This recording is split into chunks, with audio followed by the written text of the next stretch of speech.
நாங்க இந்த உலகத்துல 10 வருஷம் வாழ்றோமா, 20 வருஷம் வாழ்றோமா, அந்த 20 வருஷம் வாழ்ற வாழ்க்கை பின்னால 1000 வருஷத்துக்கு எங்களை பத்தி பேசப்படணும். இன்றைக்கு 1000 வருஷமாக சஹாபாக்களோட பேர் கேட்கப்பட்டு கொண்டே தான் இருக்குது. சையதுனா அபூபக்கர் ரலியல்லாஹு அன்ஹு, சையதுனா உமர் ரலியல்லாஹு அன்ஹு என்னத்துக்காக வேண்டி பாடுபட்டது? என்னத்துக்காக வேண்டி? பள்ளி கட்டினாங்க. ஸல்லல்லாஹு அலைஹி வஸல்லம் அவங்களுக்கு தோல் கொடுத்தாங்க.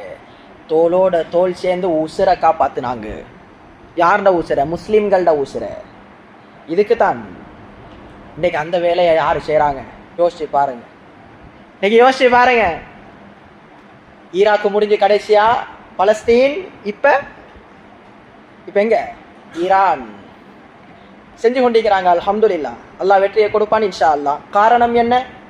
முஸ்லீம்கள் வர்ற நேரத்துல ஒத்துமையாக சேர்ந்த யூதர்களை அழிக்கிறதுக்காக வேண்டி அவங்கள ஆயுதங்களையும் அவங்களோட உசிறுகளையும் அவங்க தியாகம் செய்யறாங்க. இன்ஷா அல்லாஹ் இந்த ஈரானினுடைய வரலாறு 1000 வருஷம் போனாலும் மறக்கப்பட மாட்டுச்சு. அந்த அளவுக்கு அல்லாஹ் ஆயுத பலத்தையும் ஆள் பலத்தையும் கொடுத்திருக்கிறான். காரணம் என்ன? என்ற முஸ்லிமான அடியானுக்கு கை வைக்கிறியா, அதுக்கு எதிர்ப்பாக நான் தான் முதலாவது நிற்பேன். என்ன? அமெரிக்கா அதிபராம் அந்த மடையனையே இன்றைக்கு என்ன செய்ய வைக்கிறாங்க? ஆட வைக்கிறாங்க. அல்லாஹ் கொடுத்த பலம் இதான்.